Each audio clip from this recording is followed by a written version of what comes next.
Hi all. നമ്മൾ 8th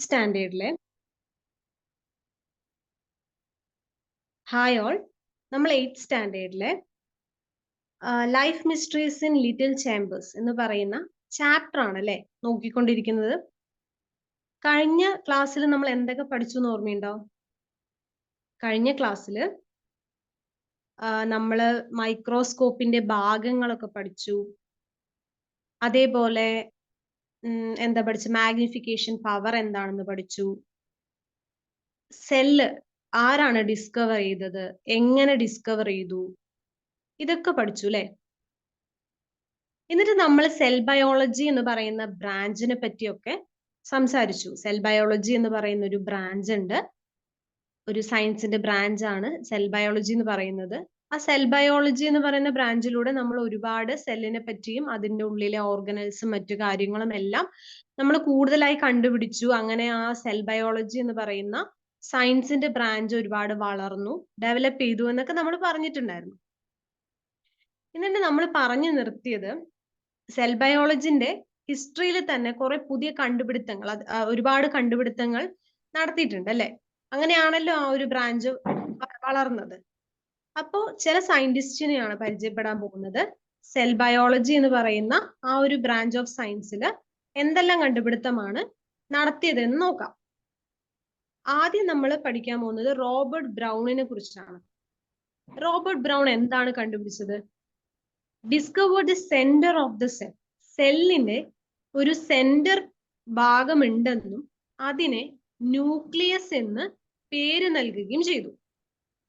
so Robert brown ആണ് centre, അതായത് ഒരു സെല്ലിന് ഒരു സെൻട്രൽ ആയിട്ട് ഒരു ഭാഗമുണ്ട് എന്നും കണ്ടെത്തി അദ്ദേഹം അതിനെ ന്യൂക്ലിയസ് എന്ന് പേര് നൽകുകയും ചെയ്തു.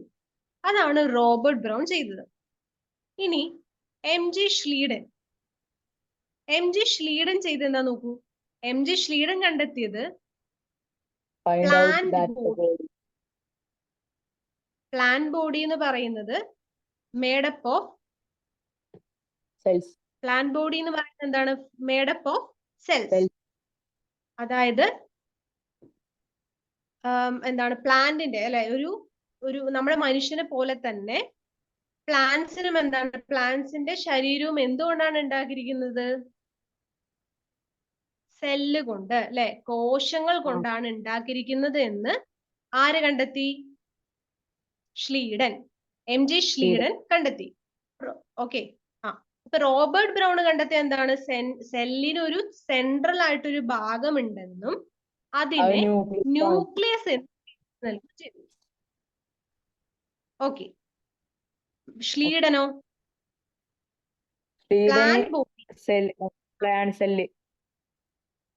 പ്ലാന്റ് സെല്ലല്ല, പ്ലാന്റ് ബോഡി. അതായത് പ്ലാന്റ് എന്ന് പറയുന്നത് അല്ലെ, ഒരു ചെടി എന്ന് പറയുന്നത്, അതായത് നമ്മളുടെ മനുഷ്യൻ, നമ്മൾക്കും എന്താണ്, നമ്മുടെ ബോഡി ഉണ്ടാക്കിയിരിക്കുന്നത് എങ്ങനെയാണ്? കോശങ്ങൾ കൊണ്ടാണ്, സെല്ലുകൾ കൊണ്ടാണ്. ഓക്കെ. അതേപോലെ പ്ലാന്റ്സിന്റെ ശരീരവും ഉണ്ടാക്കിയിരിക്കുന്നത് എന്താണ്? സെല്ലുകൾ കൊണ്ടാണ്, കോശങ്ങൾ കൊണ്ടാണ് എന്ന് കണ്ടുപിടിച്ചതാണ് എം ജെ ഷ്ലീഡൻ എന്ന് പറയുന്ന സയന്റിസ്റ്റ്. ആ ശാസ്ത്രജ്ഞനാണ് കണ്ടുപിടിച്ചത്. ഓക്കെ. അപ്പൊ റോബർട്ട് ബ്രൗൺ കണ്ടുപിടിച്ചത് ഒരു കോശത്തിന് അല്ലെങ്കിൽ ഒരു സെല്ലില് ഒരു സെൻട്രൽ ആയിട്ടുള്ള ഒരു ഭാഗമുണ്ട് എന്ന് കണ്ടെത്തി അതിന് ന്യൂക്ലിയസ് എന്ന് പേര് നൽകുകയും ചെയ്തു. അതാണ് റോബർട്ട് ബ്രൗൺ എന്ന് പറയുന്ന സയന്റിസ്റ്റ് കണ്ടെത്തിയത്. ന്യൂക്ലിയസ് ആണ് കണ്ടെത്തിയത് റോബർട്ട് ബ്രൗൺ. ഇനി എം ജി ഷ്ലീഡൻ കണ്ടെത്തിയത് പ്ലാന്റ്സിന്റെ ശരീരം ഉണ്ടാക്കിയിരിക്കുന്നത് സെല്ലുകൾ കൊണ്ടാണ് അല്ലെങ്കിൽ കോശങ്ങൾ കൊണ്ടാണ് എന്നാണ് എം ജെ ഷ്ലീഡൻ കണ്ടെത്തിയത്. ഇത് രണ്ടും ഓക്കെ ഇല്ലേ? ഓക്കെ. ഇനി തിയോഡർ ഷ്വാൻ. ഇതേ ചിത്രമായിരിക്കും നിങ്ങൾക്ക് ടെക്സ്റ്റിലും ഉണ്ടാവുക അല്ലെ. തിയോഡർ ഷ്വാൻ പറഞ്ഞ എന്താ നോക്ക്.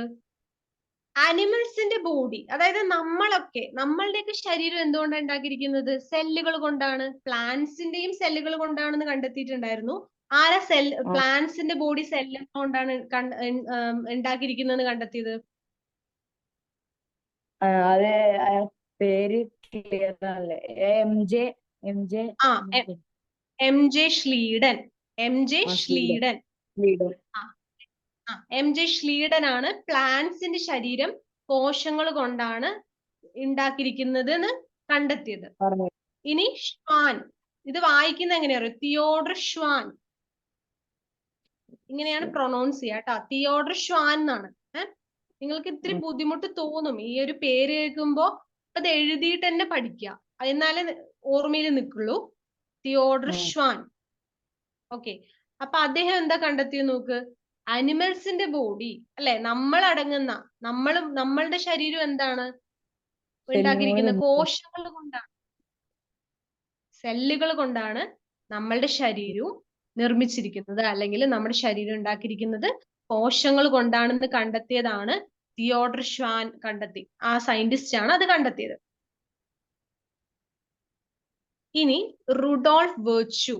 റുഡോൾഫ് വെർച്യു എന്ന് പറയുന്ന ആള് കണ്ടെത്തിയത് എന്താന്ന് വെച്ചാൽ, അദ്ദേഹം നമ്മുടെ കോശങ്ങള് വളർന്നുകൊണ്ടേ ഇരിക്കുന്നുണ്ട് അല്ലെ, അത് ഡിവൈഡ് ചെയ്തുകൊണ്ടേ ഇരിക്കുന്നില്ലേ, ഇല്ലേ? അതുകൊണ്ടല്ലേ നമ്മൾ വളരണത്. നമ്മൾ വളരുന്നത് നമ്മുടെ ശരീരത്തിലുള്ള കോശങ്ങൾ അല്ലെങ്കിൽ സെല്ലുകൾ ഡിവൈഡ് ചെയ്തുകൊണ്ടേയിരിക്കുന്നുണ്ട്. അതുകൊണ്ടാണ് നമ്മൾ വലുതാവുന്നത്, വളരുന്നത്. അപ്പൊ അദ്ദേഹം എന്ത് ചെയ്തു? ഈ സെല്ലുകൾ ഇങ്ങനെ ഡിവൈഡ് ചെയ്യുന്നത് നിരീക്ഷിച്ചു. സെല്ലുകൾ ഇങ്ങനെ ഡിവൈഡ് ചെയ്യുന്നത് മനസ്സിലാക്കിയിട്ട് അദ്ദേഹം അതിൽ നിന്ന് കണ്ടെത്തിയത് എന്താണെന്നറിയോ? ഒരു കോശത്തിൽ നിന്ന് വേറൊരു കോശം ഉണ്ടാവണമെങ്കിൽ ഓൾറെഡി ഒരു കോശം അവിടെ ഉണ്ടാവണല്ലോ, എന്നാൽ മാത്രമല്ലേ പുതിയതൊന്നും ഉണ്ടാവുള്ളൂ. ആദ്യം ഒരു കോശം ഉണ്ട്, എന്നിട്ടാണ് അതിൽ നിന്നാണ് പുതിയൊരു കോശം ഉണ്ടാവുന്നത് എന്നാണ് അദ്ദേഹം കണ്ടെത്തിയത്. അതായത് അദ്ദേഹം ഒരു കോശം കുറെ കോശങ്ങളായി മാറുന്നത് നന്നായിട്ട് നിരീക്ഷിച്ചു, എന്നിട്ട് മനസ്സിലാക്കി ഓൾറെഡി ഒരു കോശമുണ്ട്, അതിൽ നിന്നുമാണ് പുതിയൊരു കോശം ഉണ്ടാവുന്നത്. മനസ്സിലായോ? ഒരു കോശം അവിടെ ഉണ്ട്, അതിൽ നിന്നാണ് പുതിയൊരു കോശം ഉണ്ടാവുന്നത്. ഓൾറെഡി അവിടെ ഒരു കോശമുണ്ട് അല്ലെങ്കിൽ സെല്ലുണ്ട്, ആ സെല്ലിൽ നിന്നാണ് പുതിയൊരു സെല്ല് ഉണ്ടാവുന്നത് എന്നാണ് റുഡോൾഫ് വെർച്യു കണ്ടെത്തിയത്. അപ്പൊ ഞാൻ ഒന്നും കൂടി പറയാം, എല്ലാവരെയും ഒന്നും കൂടി ഞാൻ പറയാം. ഇതില് ആദ്യം നമ്മൾ പഠിച്ചത് റോബർട്ട് ബ്രൗൺ ആണ്. ഇപ്പൊ റോബർട്ട് ബ്രൗൺ കണ്ടെത്തിയത് എന്താണ്? ന്യൂക്ലിയസ് ആണ് കണ്ടെത്തിയത്.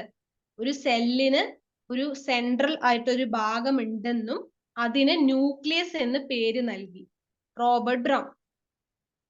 പിന്നെ നമ്മൾ പറഞ്ഞത് MJ ഷ്ലീഡൻ. അപ്പൊ ആളെന്താണ് കണ്ടെത്തിയത്? ഒരു പ്ലാന്റ് അല്ലെ, പ്ലാന്റിന് ശരീരം അല്ലെങ്കിൽ പ്ലാന്റ് ബോഡി എന്ന് പറയുന്നത് സെല്ലുകൾ കൊണ്ടാണ് ഉണ്ടാക്കിയിരിക്കുന്നത് അല്ലെങ്കിൽ നിർമ്മിച്ചിരിക്കുന്നത് എന്ന് നമുക്ക് പറയാം. അപ്പൊ MJ ഷ്ലീഡൻ ആണ് plant body is made up of cells എന്ന് കണ്ടുപിടിച്ചത്. ഇനി തിയോഡർ ഷ്വാൻ കണ്ടുപിടിച്ചത് എന്താണ്? Animal body is made up of cells. Animal body ഉണ്ടാക്കിയിരിക്കുന്നത് സെല്ലുകൾ കൊണ്ടാണ് എന്നാണ് ഷ്വാൻ കണ്ടെത്തിയത്. ഇനി റുഡോൾഫ് വെർച്യു കണ്ടെത്തിയത് സെല്ലുകൾ ഡിവൈഡ് ചെയ്യുന്നത് അയാൾ നോക്കി. സെല്ലുകൾ ഒരു സെല്ലിൽ നിന്നും വേറൊരു സെൽ ഉണ്ടാവുന്നു, അങ്ങനെ സെല്ലുകൾ ഡിവൈഡ് ചെയ്യുന്നത് അദ്ദേഹം നിരീക്ഷിച്ചിട്ട് അതിൽ നിന്ന് മനസ്സിലാക്കി ഓൾറെഡി ഒരു സെല്ലുണ്ട്, ആ സെല്ലിൽ നിന്നുമാണ് പുതിയ പുതിയ സെല്ലുകൾ ഉണ്ടാവുന്നത് എന്ന് അദ്ദേഹം കണ്ടെത്തി. ഈ 4 ക്ലിയർ ആണോ? ഓക്കെ.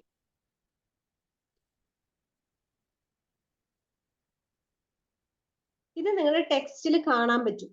അതായത് ഗാന്ധിജി ആണല്ലോ, ഗാന്ധിജി അവിടെ മൈക്രോസ്കോപ്പ് നോക്കുന്നുണ്ട് അല്ലെ, ആ ചിത്രത്തില്. ഗാന്ധിജിനെ കാണാം. അപ്പൊ ഇത് ജസ്റ്റ് എന്തിനാ അറിയോ ഈ ചിത്രം കാണിച്ചിരിക്കുന്നത് വെച്ചാൽ, നിങ്ങളുടെ ടെക്സ്റ്റിൽ ചെറുതായിട്ട് ഒരു ഭാഗം കൊടുത്തിട്ടുണ്ട്, അത് നിങ്ങൾക്ക് വെറുതെ വായിച്ചു നോക്കാനാണ്, ഇമ്പോർട്ടന്റ് ഒന്നും അല്ല. ജസ്റ്റ് ഞാൻ വെറുതെ ഒന്ന് പറയാൻ വേണ്ടി ഇതിലൊന്നും ഞാൻ കൊടുത്തുന്നേ ഉള്ളൂ കേട്ടോ. ജസ്റ്റ് കേട്ടാ മതി, വലിയ ഇമ്പോർട്ടൻസ് ഒന്നുമില്ല, അത് പഠിക്കണം എന്നൊന്നുമില്ല. ഓക്കെ.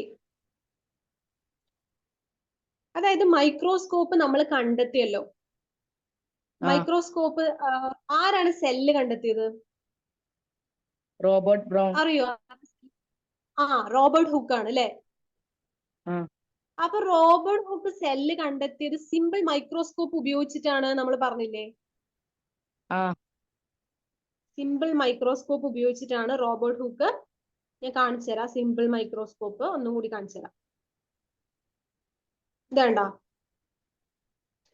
ഇതാണ് ആ പഴയ കാലത്തെ മൈക്രോസ്കോപ്പ്. ഈ മൈക്രോസ്കോപ്പ് ഉപയോഗിച്ചിട്ടാണ് റോബർട്ട് ഹുക്ക് സെല്ല് കണ്ടെത്തിയത്.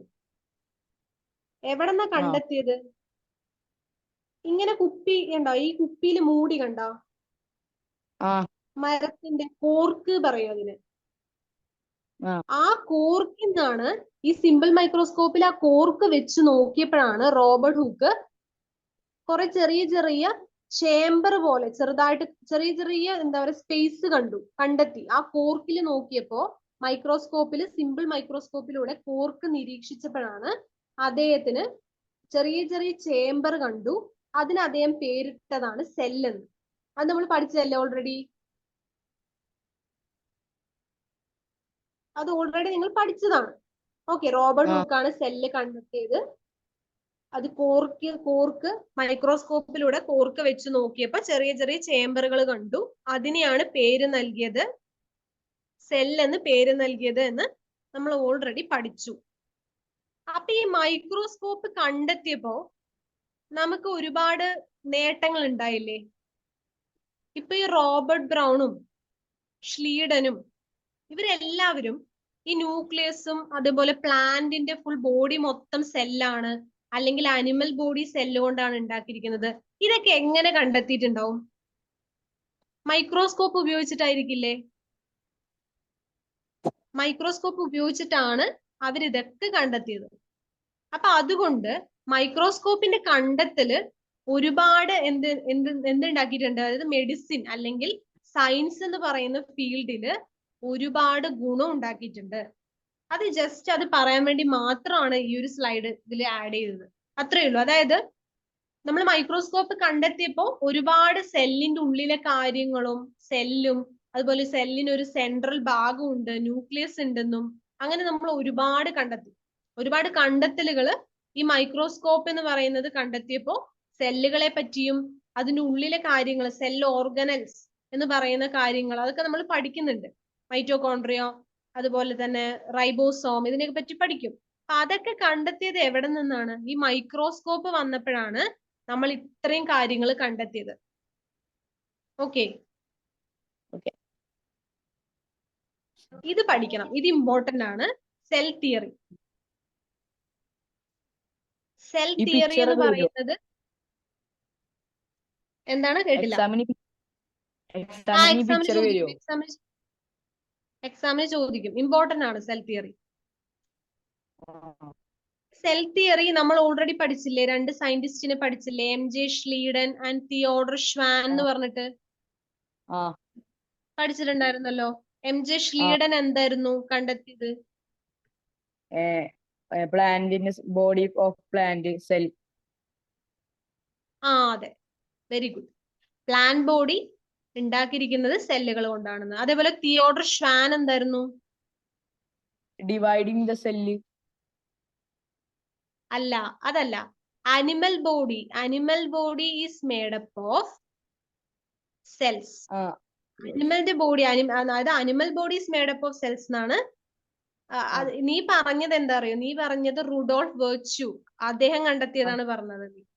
റുഡോൾഫ് വെർച്യു ആണ് ഡിവൈഡിങ് സെല്ലിനെ പറ്റിയൊക്കെ കണ്ടെത്തിയത്. അത് വെർച്യു ആണ് കേട്ടാ. തിയോഡർ ഷ്വാൻ ആണ് അനിമൽ ബോഡി എന്താണ് സെല്ലുകൾ കൊണ്ടാണ് ഉണ്ടാക്കിയിരിക്കുന്നത് പറഞ്ഞു. MJ ഷ്ലീഡൻ ആണ് കണ്ടെത്തിയത് പ്ലാന്റ് ബോഡി സെല്ലുകൾ കൊണ്ടാണ് ഉണ്ടാക്കിയിരിക്കുന്നത് എന്നുള്ളത്. അപ്പൊ ഇവര് രണ്ടുപേരും കൂടിയിട്ടാണ് സെൽ തിയറി അല്ലെങ്കിൽ കോശ സിദ്ധാന്തം എന്നൊക്കെയാണ് മലയാളത്തിൽ പറയാ. ഓക്കെ, സെൽ തിയറി ഇവര് രണ്ടുപേരും കൂടിയിട്ടാണ് സെൽ തിയറി എന്ന് പറയുന്നത് കൊണ്ടുവന്നത്. ഓക്കെ, ഈ സെൽ തിയറിയില് രണ്ട് കാര്യങ്ങളാണ് മെയിൻ ആയിട്ട് പഠിക്കാനുള്ളത്. The body of all organism is made up of cell. അത് നമ്മൾ ഓൾറെഡി പറഞ്ഞതാണ്. ഷ്വാനും ഷീൽഡനും കൂടി പറഞ്ഞത് എന്താണ്? പ്ലാന്റ്സിന്റെ ബോഡിയും അനിമൽസിന്റെ ബോഡിയും ഉണ്ടാക്കിയിരിക്കുന്നത് സെല്ലുകൾ കൊണ്ടാണ് എന്ന് പറഞ്ഞു. ഓക്കെ, അതിന് നമ്മൾ ഒറ്റ സെന്റൻസ് ആക്കി എഴുതിയിരിക്കുകയാണ്. The body of all organism. എല്ലാ ഓർഗാനിസം എന്ന് പറഞ്ഞാൽ എന്താണ്? അതിൽ പ്ലാന്റ്സും വരും അനിമൽസും വരും. മനസ്സിലായോ? അപ്പൊ ഇവർ രണ്ടുപേരും പറഞ്ഞിരിക്കുന്ന കാര്യത്തിന് നമ്മൾ ഒറ്റ സെന്റൻസ് ആക്കി എഴുതി. The body of all organism is made up of cell. എല്ലാ ഓർഗാനിസവും, അതായത് എല്ലാ ജീവജാലങ്ങളും, അതായത് പ്ലാന്റ്സും അതിൽ വരും, അനിമൽസും അതിൽ വരും. അപ്പൊ പ്ലാന്റ്സിന്റെയും അനിമൽസിന്റെയും എല്ലാം ബോഡി, അല്ലെങ്കിൽ എല്ലാ ഓർഗാനിസത്തിന്റെയും ബോഡി ഉണ്ടാക്കിയിരിക്കുന്നത് സെല്ലുകൾ കൊണ്ടാണ് എന്നാണ് അദ്ദേഹം ആദ്യം, അവര് രണ്ടുപേരും കൂടി ആദ്യം സെൽ തിയറിയിൽ പറയുന്ന ഫസ്റ്റ് പോയിന്റ് ആണ് the body of all organism is made up of cells. ഫസ്റ്റത്തെ പോയിന്റ് കിട്ടിയോ? മനസ്സിലായില്ലേ? ഇനി രണ്ടാമത്തെ cells are the structural and functional unit of organism. അതായത് സെൽ എന്ന് പറയുന്നത് എന്താണ്? സെല്ല് ഉണ്ടെങ്കിൽ നമ്മുടെ ഇപ്പൊ മനുഷ്യ ശരീരം അല്ലെങ്കിൽ പ്ലാന്റ്സ് ഒക്കെ ഉണ്ടാക്കിയിരിക്കുന്നത് സെല്ലുകൾ കൊണ്ടാണ്. അപ്പൊ ഈ സെല്ല് ഇല്ല എന്നുണ്ടെങ്കിൽ നമ്മൾ ഉണ്ടാവില്ലല്ലോ. നമ്മുടെ ശരീരം മൊത്തം ഉണ്ടാക്കിയിരിക്കുന്നത് കോശങ്ങൾ കൊണ്ടാണ്, അല്ലെങ്കിൽ സെല്ലുകൾ കൊണ്ടാണ്. ഈ സെല്ല് ഇല്ലെങ്കിൽ എന്താണ്? നമ്മളില്ല അല്ലെ? അതുകൊണ്ട് സെല്ലിനെ സ്ട്രക്ചറൽ ആൻഡ് ഫങ്ഷണൽ യൂണിറ്റ് എന്ന് പറയും. അത് അടിസ്ഥാനമായ ഘടകമാണ്. അതായത് ഒരു ശരീരത്തിലെ ഏറ്റവും അടിസ്ഥാനമായ ഒരു ഘടകമാണ് സെൽ എന്ന് പറയുന്നത്. Cells are structural and functional unit of organism എന്ന് പറയുന്നത്. അപ്പൊ ഈ 2 പോയിന്റ് ആണ് സെൽ തിയറിയിൽ പഠിക്കേണ്ടത്. ആ സെൽ തിയറി കൊണ്ടുവന്നത് MJ ഷ്ലീഡനും തിയോഡർ ഷ്വാനും കൂടിയിട്ടാണ്. അവര് 2 മെയിൻ ആയിട്ടൊരു കൺസെപ്റ്റ് ആണ് ഇതിൽ കൊണ്ടുവന്നിട്ടുള്ളത്. എല്ലാ ഓർഗാനിസത്തിന്റെ ബോഡിയും ഉണ്ടാക്കിയിരിക്കുന്നത് സെല്ലുകൾ കൊണ്ടാണ്. സെൽ എന്ന് പറയുന്നത് സ്ട്രക്ചറൽ ആൻഡ് ഫങ്ഷണൽ യൂണിറ്റ് ആണ് ഒരു ഓർഗാനിസത്തിന്റെ. അതിപ്പോ ഒരു പ്ലാന്റ്സ് ആയിക്കോട്ടെ അല്ലെങ്കിൽ അനിമൽസ് ആയിക്കോട്ടെ, അവരുടെ എല്ലാം ശരീരത്തിലെ ഏറ്റവും സ്ട്രക്ചറൽ ആയിട്ടുള്ള, അതായത് ഏറ്റവും ബേസിക് ആയിട്ടുള്ള ഒരു യൂണിറ്റ് ആണ്. അതിന് സ്ട്രക്ചറൽ ആൻഡ് ഫങ്ഷണൽ യൂണിറ്റ് ആണ് സെല്ലുകൾ എന്ന് പറയുന്നത്. ഈ 2 പോയിന്റ് പഠിക്കണം, ഇമ്പോർട്ടന്റ് ആണ് സെൽ തിയറി. മനസ്സിലായില്ലേ? ഓക്കെ. ഇനി സെൽ എന്ന് പറയുന്നതിന്റെ ഫങ്ഷൻ എന്താണ്? നമ്മുടെ ശരീരത്തിൽ എന്തിനാണ് സെല്ലുകൾ എന്നുള്ളതാണ്. സെല്ലുകളുടെ ഫങ്ഷൻ ആണ് ഇവിടെ കൊടുത്തിരിക്കുന്നത്. 3 ഫങ്ഷൻ കൊടുത്തിട്ടുണ്ട്. ഏതൊക്കെയാന്ന് നോക്കാം. Resist foreign particle. എന്താണ് ഫോറിൻ പാർട്ടിക്കിൾ എന്ന് പറഞ്ഞാൽ? അതായത് നമ്മുടെ ശരീരത്തില് ഇപ്പൊ ബാക്ടീരിയ, വൈറസ് ഇതൊക്കെ ഇല്ലേ നമ്മുടെ ശരീരത്തിൽ? അതൊക്കെ നമ്മുടെ ശരീരത്തിൽ കയറി കഴിഞ്ഞിട്ടാണല്ലോ നമുക്ക് അസുഖങ്ങളൊക്കെ വരുന്നത്. അതൊക്കെ തടയാൻ, അതൊക്കെ ഒരു പരിധി വരെ തടയാൻ ആര് സഹായിക്കുന്നു? സെല്ലുകൾ സഹായിക്കുന്നു. അതായത് റെസിസ്റ്റ് ഫോറിൻ പാർട്ടിക്കിൾ. സെല്ല് നമ്മുടെ ശരീരത്തിലേക്ക് അണുക്കള് എന്നൊന്നും കേറാതിരിക്കാൻ വേണ്ടിയിട്ട്, അതായത് ഫോറിൻ ആയിട്ടുള്ള പുറമേയുള്ള, അതായത് ബാക്ടീരിയയും വൈറസും പോലുള്ളതൊന്നും നമ്മുടെ ശരീരത്തിലേക്ക് കേറാതെ തടസ്സം, അതിന് തടയുന്നതിന് സെല്ല് സഹായിക്കുന്നുണ്ട്. അതാണ് റെസിസ്റ്റ് ഫോറിൻ പാർട്ടിക്കിൾസ് എന്ന് പറയുന്നത്. ഫസ്റ്റ് പോയിന്റ് മനസ്സിലായോ? സെല്ലിന്റെ ഫംഗ്ഷനിൽ ആദ്യത്തെ പോയിന്റ് എന്താണ്? Resist foreign particles. Resist foreign particles. ഇനി രണ്ടാമത്തെ, നമ്മൾ ഭക്ഷണം കഴിക്കുന്നുണ്ട്. എന്തിനാ ഭക്ഷണം കഴിക്കുന്നത് നമ്മള്? എനർജി കിട്ടാൻ. എനർജി കിട്ടാൻ. അപ്പോ നമ്മൾ കഴിക്കുന്ന ഭക്ഷണത്തിൽ എന്താ? ന്യൂട്രിയൻസ് ഉണ്ട് അല്ലെ? നമ്മൾ കഴിക്കുന്ന ഭക്ഷണത്തിലെ ന്യൂട്രിയൻസിൽ നിന്നും എനർജി റിലീസ് ചെയ്യാൻ നമുക്ക് വേണ്ട ഊർജം അല്ലെങ്കിൽ എനർജി, നമുക്ക് എന്തെങ്കിലും ഒരു ജോലി ചെയ്യണമെങ്കിൽ എന്ത് വേണം? ഊർജം വേണം.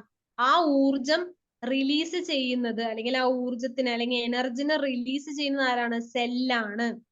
അപ്പൊ ആദ്യത്തെ പോയിന്റ്, ഫോറിൻ പാർട്ടിക്കിളിനെ റെസിസ്റ്റ് ചെയ്യുന്നു. നമ്മുടെ ശരീരത്തിലേക്ക് അന്യവസ്തുക്കൾ, അതായത് ബാക്ടീരിയോ, വൈറസോ, ഫംഗസ് പോലുള്ള അന്യവസ്തുക്കളെ ഒന്നും നമ്മുടെ ശരീരത്തിലേക്ക് കടത്തിവിടാൻ സെല്ല് സമ്മതിക്കുന്നില്ല.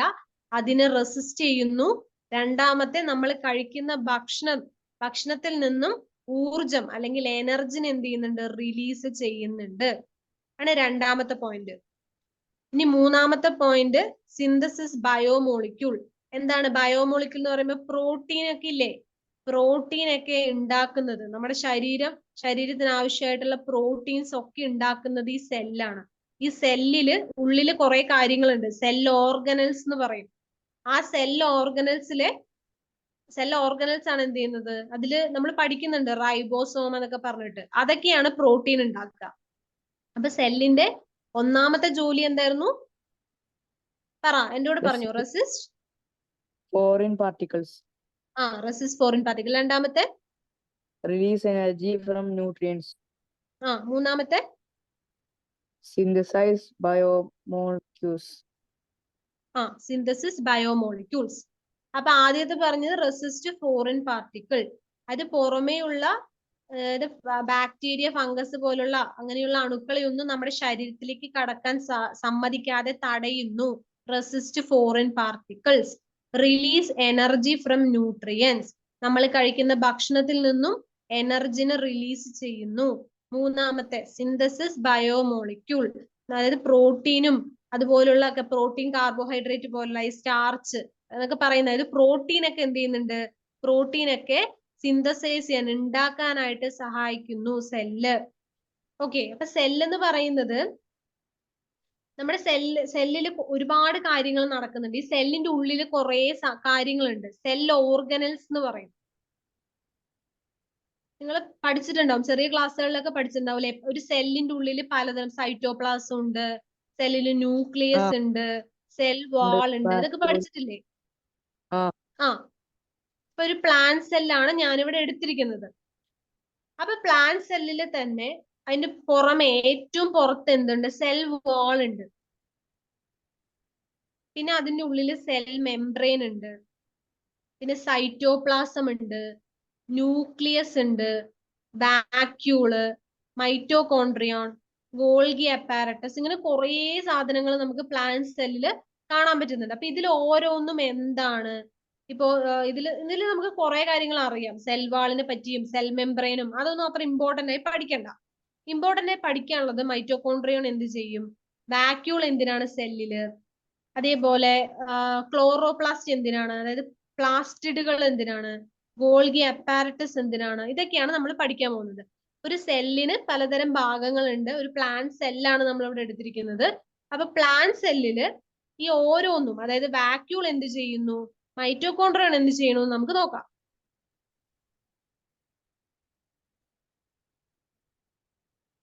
നിങ്ങളുടെ ടെക്സ്റ്റില് ചിത്രമില്ലേ മൈറ്റോകോൺട്രിയോന്റെ?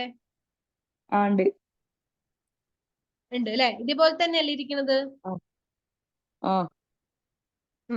മൈറ്റോകോൺട്രിയൻ എന്താ ചെയ്യാൻ നോക്കാം നമുക്ക്. സെല്ലിന്റെ പവർ ഹൗസ് എന്നാണ് പറയുന്നത്.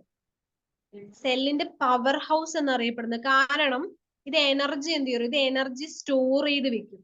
ഈ സെല്ലിന് കുറെ പ്രവർത്തനങ്ങൾ ചെയ്യണല്ലോ. ഈ സെല്ലിൽ ഇപ്പോ റൈബോസോം എന്ത് ചെയ്യുന്നുണ്ട്? പ്രോട്ടീൻ ഉണ്ടാക്കുന്നുണ്ട്. അതുപോലെ ഗോൾഗി അപ്പാരറ്റസും കുറെ പ്രവർത്തനങ്ങൾ ചെയ്യുന്നുണ്ട്. അപ്പൊ അങ്ങനെ ഓരോരോ സെല്ലിലെ ഓരോ ഓർഗനൽസിനും ഒരുപാട് കാര്യങ്ങൾ ചെയ്യണം.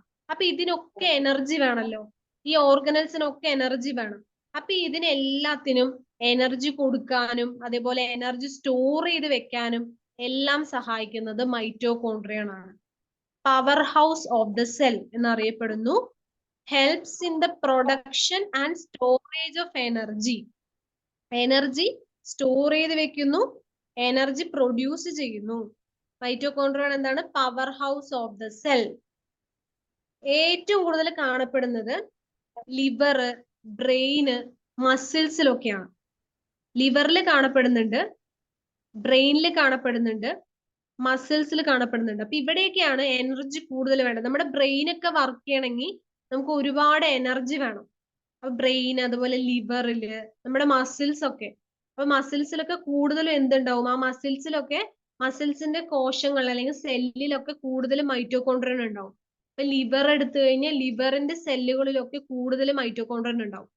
അപ്പൊ അവിടെയൊക്കെയാണ് ഈ മൈറ്റോകോൺട്രിയൻ കൂടുതലുള്ളത്. കാരണം എന്താണ്?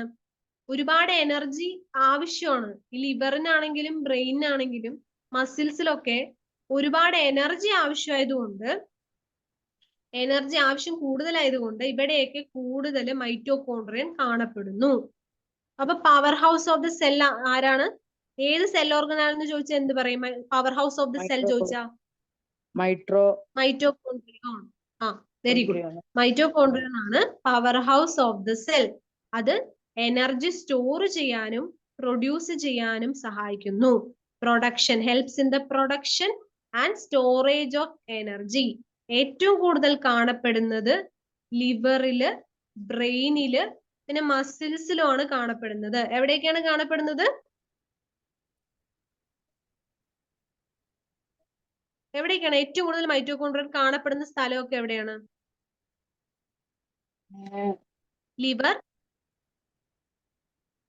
Liver, brain, muscles. ഇവിടെയാണ് ഏറ്റവും കൂടുതൽ മൈറ്റോകോൺഡ്രിയൻ കാണുന്നത്. ലിവറിലുണ്ട്, ബ്രെയിനിലുണ്ട്, മസിൽസിലുണ്ട്. ഓക്കെ, മൈറ്റോകോൺഡ്രിയൻ മനസ്സിലായോ?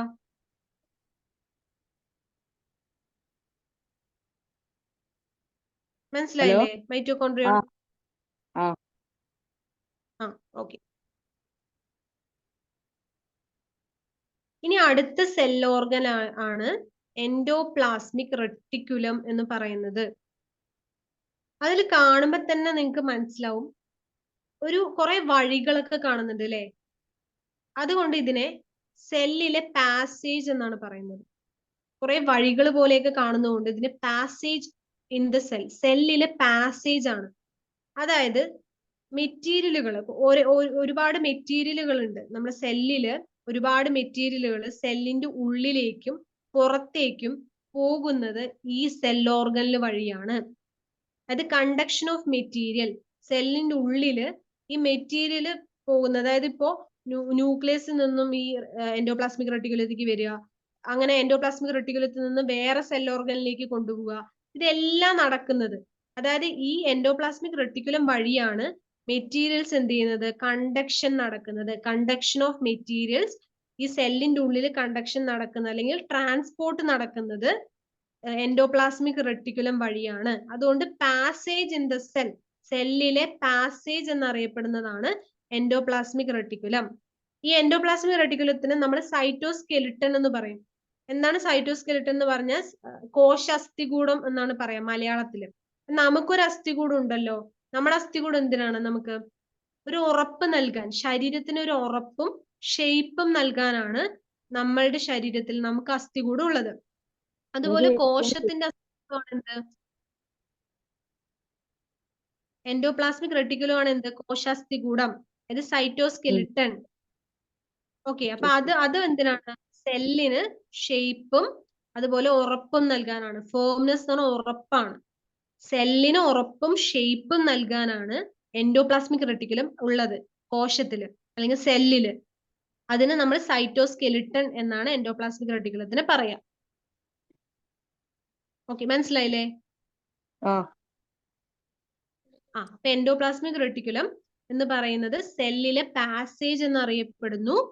മെറ്റീരിയൽസ് ഒക്കെ കണ്ടക്ട് ചെയ്യുന്നത്, സെല്ലിനുള്ളിലെ മെറ്റീരിയൽസ് കണ്ടക്ട് ചെയ്യുന്നത് എങ്ങനെയാണ്? എൻഡോപ്ലാസ്മിക് റെട്ടിക്കുലം വഴിയാണ് നടക്കുന്നത്.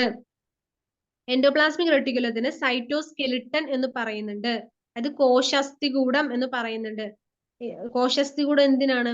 ഒരു സെല്ലിന് ആകൃതി, ഷേപ്പ് നൽകാനും ഫേംനെസ്, ഉറപ്പ് നൽകാനും വേണ്ടിയിട്ടാണ് സൈറ്റോസ്കെലിറ്റൻ എന്ന് പറയുന്നത്. അതായത് എൻഡോപ്ലാസ്മിക് റെട്ടിക്കുലമാണ് സൈറ്റോസ്കെലിറ്റൻ എന്ന് അറിയപ്പെടുന്നത്. അപ്പൊ എൻഡോപ്ലാസ്മിക് റെട്ടിക്കുലം ശരീരത്തിൽ അല്ലെങ്കിൽ നമ്മുടെ സെല്ലിനുള്ളില് ഉള്ളത് നമ്മുടെ സെല്ലിന് ഒരു ഉറപ്പ് നൽകാനും അല്ലെങ്കിൽ അതിനൊരു ഷേപ്പ് നൽകാനും വേണ്ടിയിട്ടാണ്. എൻഡോപ്ലാസ്മിക് റെട്ടിക്കുലം മനസ്സിലായില്ലേ? ഏതാണ് power house of the cell?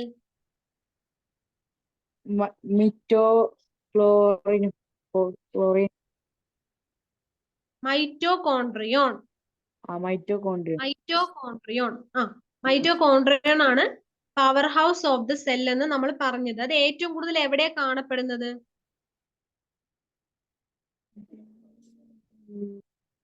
അത്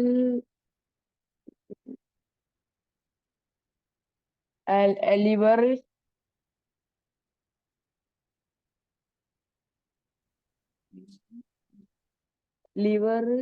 brain, liver, brain, muscles. Liver, brain, muscles അല്ലേ? കേൾക്കുന്നില്ലേ? ആ ആ ഓക്കെ. ഇനി റൈബോസോം. കേൾക്കുന്നില്ലെങ്കിൽ പറയണം കേട്ടോ. ബ്രേക്ക് ആവുന്നുണ്ടെങ്കിൽ പറയണം വോയിസ്. റൈബോസോം ആണ്. റൈബോസോം എന്ന് പറയുന്നത് പ്രോട്ടീൻ സിന്തസൈസ് ചെയ്യുന്നു. നമ്മള് പറഞ്ഞില്ലേ ബയോമോളിക്യൂൾസ് ചെറുതായിട്ടൊന്ന് കട്ടാവുണ്ട് സൗണ്ട്. ബയോമോളിക്യൂൾ സിന്തസൈസ് ചെയ്യുന്നു നമ്മൾ പറഞ്ഞിട്ടുണ്ട്. സൗണ്ട് കട്ടാവുന്നുണ്ട് അല്ലേ? ഇപ്പൊ ക്ലിയർ. ഇപ്പൊ ക്ലിയർ ആണോ? പ്രോട്ടീൻ സിന്തസിസിന്റെ സെന്റർ ആണ് റൈബോസോം എന്ന് പറയുന്നത്. അതായത് പ്രോട്ടീൻ ഒക്കെ ഉണ്ടാക്കുന്നത് റൈബോസോമിൽ വെച്ചാണ്. നമ്മൾ ഫങ്ഷൻ, സെല്ലിന്റെ ഫങ്ഷൻ പറഞ്ഞപ്പോ ബയോമോളിക്യൂൾസ് സിന്തസൈസ് ചെയ്യുന്നുണ്ട് എന്ന് പറഞ്ഞു. അപ്പൊ ബയോമോളിക്യൂൾസ് പറയുമ്പോൾ എന്താ? പ്രോട്ടീൻ ഒക്കെ അതിൽ വരുന്നതല്ലേ. അപ്പൊ പ്രോട്ടീൻ സിന്തസൈസ് ചെയ്യുന്നത് റൈബോസോം ആണ്. Centre of protein synthesis in the cell. സെല്ലിലെ പ്രോട്ടീൻ സിന്തസിസ് ചെയ്യുന്നത് റൈബോസോം ആണ്. റൈബോസോം എങ്ങനെയാണ് കാണപ്പെടുക എന്നറിയോ? നമ്മൾ ഓൾറെഡി പഠിച്ചില്ലേ എൻഡോപ്ലാസ്മിക് റെട്ടിക്കുലം. എൻഡോപ്ലാസ്മിക് റെട്ടിക്കുലത്തിനോട് ചേർന്നിട്ട് കാണും, അല്ലെങ്കിൽ സൈറ്റോപ്ലാസത്തിൽ ഫ്രീ ആയിട്ട് അത് കിടക്കും. സൈറ്റോപ്ലാസം എന്താണെന്ന് അറിയാലോ? ഭാഗമാണ് സൈറ്റോപ്ലാസം എന്ന് പറയാം. കേൾക്കുന്നില്ലേ? ചെറുതായിട്ട് കണക്ഷൻ പോകുന്നുണ്ട്.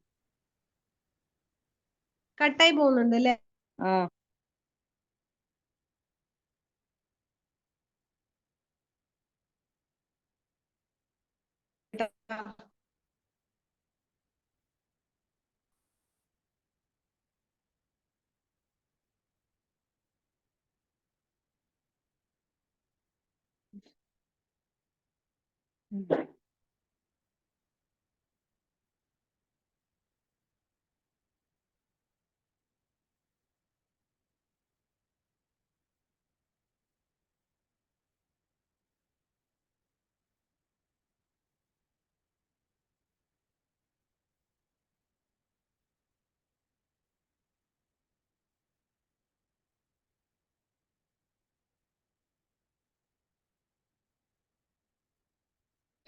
ഹലോ.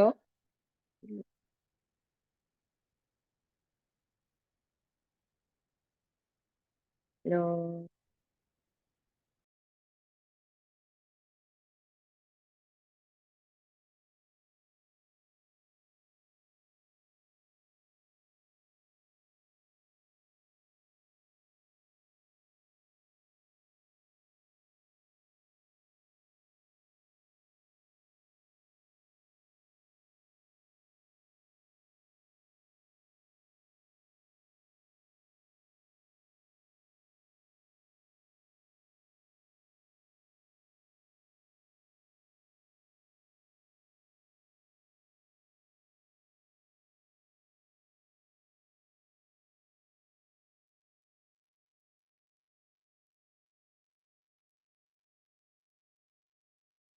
ഹലോ, ഇപ്പൊ കേൾക്കുന്നില്ലേ?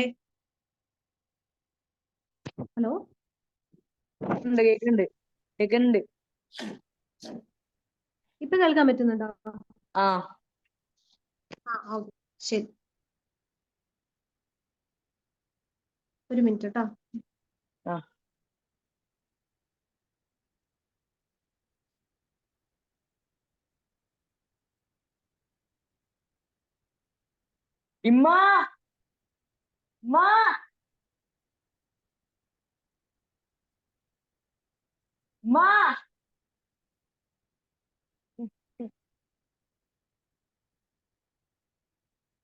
ഓക്കെ, നമ്മൾ സെൽ തിയറി പറഞ്ഞു. നമ്മൾ പറഞ്ഞു നിർത്തിയത് എവിടെയായിരുന്നു?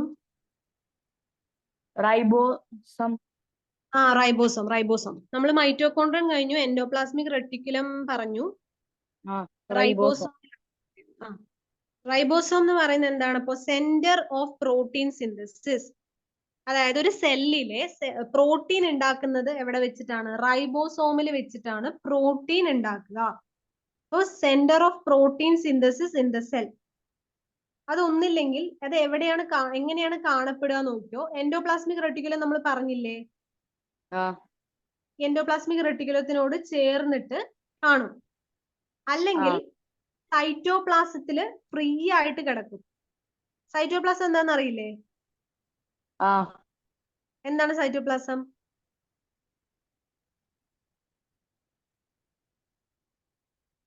സൈറ്റോപ്ലാസം എന്ന് പറയുന്നത് സെല്ലിലെ ഫ്ലൂയിഡ് ഭാഗം. അതായത് ഇപ്പൊ ഒരു സെല്ല് എടുത്തു കഴിഞ്ഞാൽ ആ സെല്ലില് ഇതിൽ സൈറ്റോപ്ലാസം എന്ന് പറയുന്നത് എന്താണ്? ഈ ഓർഗനൽസ് ഉണ്ടല്ലോ, ഈ സെൽ ഓർഗനൽസ് പറയുന്ന സാധനം ഉണ്ടല്ലോ, അതായത് എൻഡോപ്ലാസ്മിക് റെട്ടിക്കുലം, ന്യൂക്ലിയസ്, വാക്യൂൾ, ഇതൊക്കെ ഇല്ലേ, ഇതെല്ലാം കിടക്കുന്നത് എവിടെയാണ്? സൈറ്റോപ്ലാസത്തിലാണ്. മനസ്സിലായോ? സൈറ്റോപ്ലാസം എന്ന് പറയുന്നത് വെള്ളം പോലെ ഒരു സംഭവമാണ്, ആ ഒരു ഫ്ലൂയിഡ് പോലെയാണ്. അതിലാണ് ഈ സെൽ ഓർഗനൽസ് ഒക്കെ കിടക്കുക. മനസ്സിലായോ സൈറ്റോപ്ലാസം എന്താന്ന്?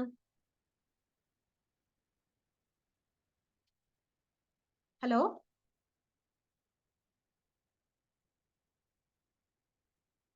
സൈറ്റോപ്ലാസം എന്താന്ന് മനസ്സിലായോ? കേൾക്കുന്നില്ലേ? കേൾക്കുന്നുണ്ട്. സൈറ്റോപ്ലാസം എന്ന് പറയുന്നത് ഫ്ലൂയിഡ് പാർട്ട് ആണ്. അതായത് ഒരു സെല്ലിനുള്ളില് ഈ സെൽ ഓർഗനലുകളൊക്കെ, അതായത് ഇപ്പൊ നമ്മൾ പഠിച്ച മൈറ്റോകോൺട്രിയോൺ, അതുപോലെ എൻഡോപ്ലാസ്മിക് റെട്ടിക്കുലം, റൈബോസോം ഒക്കെ ഇതിലാണ്, സൈറ്റോപ്ലാസത്തിലാണ് ഉള്ളത്. അപ്പൊ നമുക്ക് ഒന്നില്ലെങ്കിൽ റൈബോസോം എൻഡോപ്ലാസ്മിക് റെട്ടിക്കുലത്തിനോട് ചേർന്നിട്ട് കാണും, അല്ലെങ്കിൽ സൈറ്റോപ്ലാസത്തിൽ ഇങ്ങനെ ഫ്രീ ആയിട്ട് മറ്റുള്ള സെൽ ഓർഗനലിനെ പോലെയൊക്കെ മൈറ്റോകോൺട്രിയോണും മറ്റുമൊക്കെ അവിടെ അതിലുള്ള പോലെ തന്നെ ഫ്രീ ആയിട്ട് സൈറ്റോപ്ലാസത്തിൽ കിടക്കും. റൈബോസോം എന്താന്ന് മനസ്സിലായോ?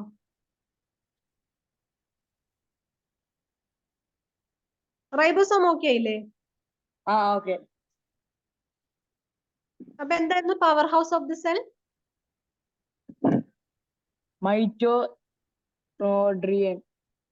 മൈറ്റോകോൺട്രിയോൺ ആണ് power house of the cell. ഇനി പാസേജ് ഇൻ ദ സെൽ എന്താ നമ്മൾ പഠിച്ചത്? പാസേജ്, ഒരു വഴി പോലെ എന്നൊക്കെ പറഞ്ഞത് ഏതായിരുന്നു? Endoplasmic reticulum. Reticulum. Endoplasmic reticulum ആണ് പാസേജ് എന്ന് പറഞ്ഞത് അല്ലെ, വഴി പോലെയാണ് എന്നൊക്കെ പറഞ്ഞത്. അതാണ്. ഇനി പ്രോട്ടീൻ ഉണ്ടാക്കുന്നത് ആരാണ്? ഏത് സെൽ ഓർഗനിലാണ്? റൈബോസോം ആണ് പ്രോട്ടീൻ ഉണ്ടാക്കുക. അപ്പൊ 3 നിനക്ക് മനസ്സിലായി. ഓക്കെ, ഇനി അടുത്തത് നോക്കാം. അടുത്തത് വാക്യൂൾ ആണ്. ഓക്കെ, വാക്യൂൾ എന്ന് പറയുന്നത്, വാക്യൂളിന് ഒരു കവറിങ് ഉണ്ട്. വാക്യൂള് കവർ ചെയ്തിട്ട് ഒരു മെംബ്രെയിൻ ഉണ്ട്. അപ്പൊ നമ്മൾ സെല്ലിന് ചുറ്റും ഒരു മെംബ്രെയിൻ ഉണ്ട് എന്ന് പഠിച്ചിട്ടില്ലേ, സെൽ മെംബ്രെയിൻ? അതേപോലെ വാക്യൂളിന് ഒരു മെംബ്രെയിൻ ഉണ്ട്.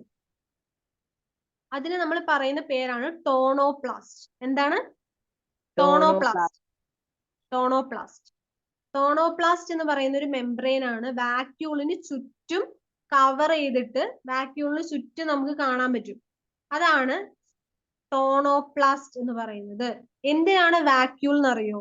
ഈ വാക്യൂള് ഈ സെല്ലില് അധികമായിട്ട് വരുന്ന വെള്ളം, അതുപോലെ സാപ്പ്, അതുപോലെ സോൾട്ട്, വെള്ളം, അതുപോലെ സോൾട്ട്, എക്സ്ക്രീറ്ററി പ്രൊഡക്ട്സ്, അതായത് സെല്ലിന് ആവശ്യമില്ലാത്ത കുറെ പ്രൊഡക്ട്സ് ഉണ്ട്, അതായത് സെല്ലിന് ആവശ്യമില്ലാത്ത കാര്യങ്ങൾ, അതെല്ലാം വന്നിട്ട് സ്റ്റോർ ചെയ്ത് വെക്കുന്നത് വാക്യൂളിലാണ്. വാക്യൂളിലാണ് വാട്ടർ, സോൾട്ട്, എക്സ്ക്രീറ്ററി പ്രൊഡക്ട്സ്, അത് സെല്ലിന് ആവശ്യമില്ലാത്ത സാധനങ്ങളെല്ലാം, ആവശ്യമില്ലാത്ത എല്ലാ കാര്യങ്ങളും ഏതിലാണ് ഉണ്ടാവുക? വാക്യൂളിലാണ് ഉണ്ടാവുക. അപ്പൊ വാക്യൂൾ എന്ന് പറയുന്നത് എന്തുകൊണ്ടാണ് കവർ ചെയ്തിരിക്കുന്നത്? അതിന്റെ പേരെന്താണ്? Tonoplast. Tonoplast. Very good. Tonoplast കൊണ്ടാണ് കവർ ചെയ്തിരിക്കുന്നത്. അത് വാട്ടർ, സോൾട്ട്, എക്സ്ക്രീറ്ററി മെറ്റീരിയൽസ് കൊണ്ട് സ്റ്റോർ ചെയ്തിട്ടുണ്ട്. വാക്യൂളില് വാട്ടർ ഉണ്ട്, സാപ്പ് ഉണ്ട്, അത് സാപ്പ് എന്ന് ഉദ്ദേശിക്കുന്നത് വാട്ടർ, സോൾട്ട് ഉണ്ട്, എക്സ്ക്രീറ്ററി മെറ്റീരിയൽസ് ഉണ്ട്. അപ്പൊ ഞാൻ ഒന്നും കൂടി ക്വസ്റ്റ്യൻ ചോദിക്കാം. എന്താണ് പാസേജ് ഇൻ ദ സെൽ? സെല്ലിലെ പാസേജ് എന്തായിരുന്നു? Endoplasmic reticulum. Endoplasmic reticulum. ഇനി പ്രോട്ടീൻ ആരാണ് സിന്തസിസ് ചെയ്യുക? റൈബോസോം. ഇനി power house of the cell എന്നറിയപ്പെടുന്നത് ആരാണ്?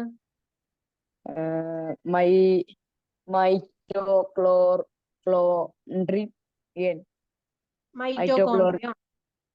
Very good. അപ്പൊ നാലാമത് നമ്മൾ പഠിച്ചതാണ് വാക്യൂള്. വാക്യൂൾ എന്താ ചെയ്യുന്നത്? എന്തൊക്കെ സ്റ്റോർ ചെയ്യും? Stores water, salts. പിന്നെന്താണ്? എക്സ്ക്രീറ്ററി പ്രൊഡക്റ്റ് അല്ലെ, അതായത് സെല്ലിന് ആവശ്യമില്ലാത്ത കുറെ കാര്യങ്ങളും കൂടി അതിലുണ്ട്. ആണ് water, salt, excretory products. Okay ആയില്ലേ? വാക്യൂളും ശരിയായില്ലേ? സെറ്റ് ആയില്ലേ?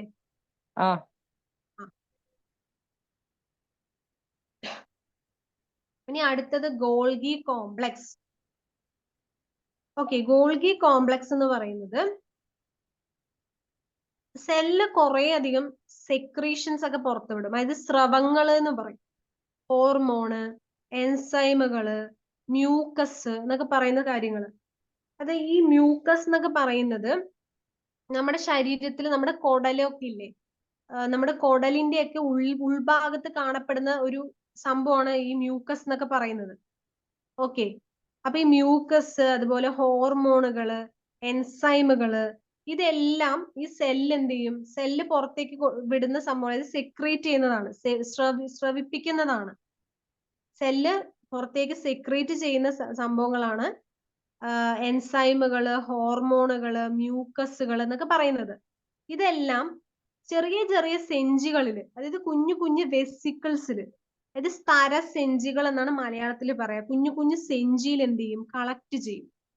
ഇതിൽ കണ്ട, ഈ ചിത്രത്തിൽ നമുക്ക് കാണാൻ പറ്റില്ലേ? റൗണ്ട് കണ്ട ബോള് പോലെ കാണുന്നില്ലേ? ബോള് പോലെ. അതായത് സെല്ല് എന്ത് ചെയ്യും? സെല്ല് എൻസൈമുകളും ഹോർമോണുകളും മ്യൂക്കസുകളൊക്കെ സെക്രീറ്റ് ചെയ്യുമ്പോൾ അത് ചെറിയ ചെറിയ സെഞ്ചികളിലാക്കിയിട്ട്, അതായത് ചെറിയ ചെറിയ വെസിക്കിളിൽ കളക്ട് ചെയ്യാൻ വേണ്ടി ഹെൽപ്പ് ചെയ്യുന്നത് ആരാണ്? ഗോൾഗി കോംപ്ലക്സ് ആണ്.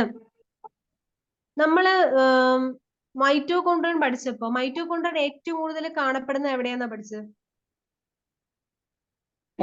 ഓർമ്മയുണ്ടോ? Mitochondrion muscles, brains, liver. Very good. അവിടെയാണ് കണ്ടത്. ഏറ്റവും കൂടുതൽ അവിടെയാണ്. അതേപോലെ ഗോൾഗി കോംപ്ലക്സ് ഏറ്റവും കൂടുതൽ കാണപ്പെടുന്നത് എവിടെയാന്ന് അറിയോ? ഗ്ലാൻഡുലാർ സെല്ലുകൾ എന്ന് പറയും. അതായത് ഞാൻ ഇപ്പൊ പറഞ്ഞില്ലേ മ്യൂക്കസ് എന്ന് പറഞ്ഞില്ലേ, അതായത് നമ്മുടെ കുടലിന്റെ ഒക്കെ ഉൾവശത്താണ് മ്യൂക്കസ് കാണുക. ഇതൊരു വഴുവഴുപ്പുള്ള ഒരു ലിക്വിഡാണ്. നമ്മുടെ കുടലൊക്കെ ഉണ്ടല്ലോ, ഈ കുടലിന്റെ ഉൾവശം, ഉള്ളിൽ കാണപ്പെടുന്ന ഒരു ലിക്വിഡാണ് മ്യൂക്കസ് എന്ന് പറയുന്നത്. ഓക്കെ, മ്യൂക്കസ് എന്ന് പറയുന്നത് അതിൽ വെള്ളം ഉണ്ടാവും, സോൾട്ട് ഉണ്ടാവും, പിന്നെ ഇമ്മ്യൂൺ സെൽ എന്നൊക്കെ പറഞ്ഞ കുറെ ഇതൊക്കെ ഉള്ളതാണ് ഈ മ്യൂക്കസ് എന്ന് പറയുന്നത്. ഇതൊരു വെള്ളം പോലെയാണ് ഈ മ്യൂക്കസ്. അപ്പൊ മ്യൂക്കസ് ഉണ്ടാക്കുന്ന സെല്ലുകളിനെയാണ് നമ്മൾ ഗ്ലാൻഡുലർ സെല്ലുകൾ എന്ന് പറയുന്നത്. മ്യൂക്കസ് ഉണ്ടാക്കുന്ന സെല്ലാണ് ഗ്ലാൻഡുലർ സെല്ല്. ഈ